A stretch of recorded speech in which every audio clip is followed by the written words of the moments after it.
Why is it important to say thank you and please to robots?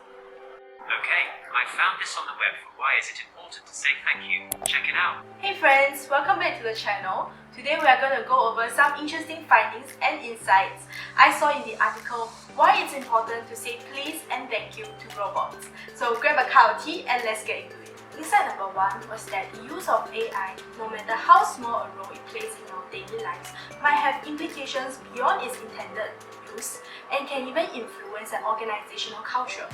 Well, what is an organizational culture? Organizational culture entails values and assumptions shared within an organization. It defines what's important and unimportant in the company, and consequently directs everyone to the right way of doing things. Let's take a look at the elements of organizational culture and how the use of robots or AI can affect or has already been affecting it in companies around the world. We can classify the elements based on the iceberg theory, in which artifacts are physical structure, language, rituals and ceremonies, as well as stories, which are visible parts of an organizational structure, where shared values such as conscious belief, judgment about morality, and shared assumption are invisible factors. Just like how employees can bring diverse personal values to the organization, social bots like the one mentioned in the article, Logboard, can also affect these elements as well. In the article, it was mentioned that some people thought that Logboard was another member of the studio. They treated it like the same respect they would treat with a human colleague. Other people said that they based their interaction on the fact that they knew the rest of the studio was watching.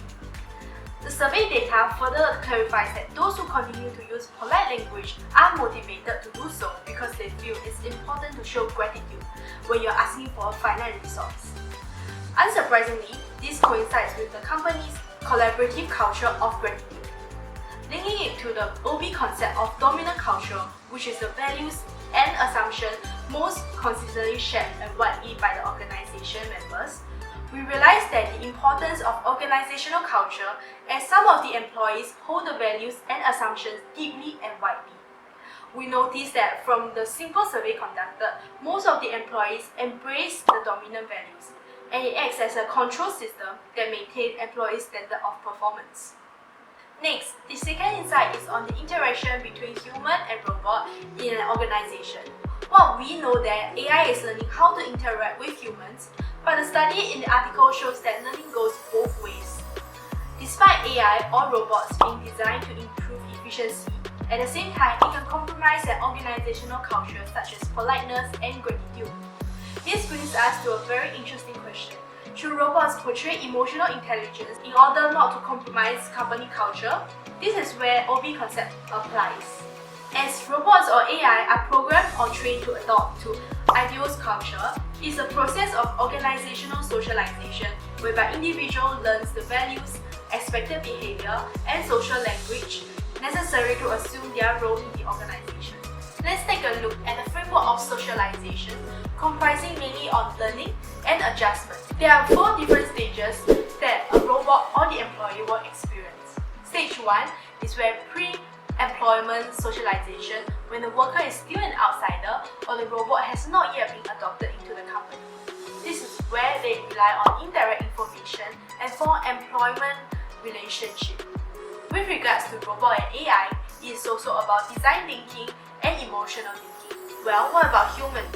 How do humans adapt to chatting with digital assistants? This is where stage 2 comes in. Stage 2, also known as encounter, when the employee joins a company that adopts social bots and AI, they will have test expectations against the perceived realities based on indirect information they rely on in stage 1. This is where they experience a reality check of unmet or unrealistic expectations. This sounds daunting, isn't it? But fret not. Once employees settle into their new role, this is where stage 3 comes in, role management. The employee will have a strengthened work relationship once they have settled down into the new role and practice role behavior that are aligned with that of the company. And lastly, this is where we bear the fruits of the labor, also known as socialization outcome. Employee will have a higher motivation and satisfaction at work as opposed to lower stress. Right, so that was the 2 main insights from the article why it's so important to say please and thank you to robots. Ultimately, saying please and thank you is all about company culture and how the company wants to portray themselves. And that's it for this video. I hope that you have enjoyed it. Bye!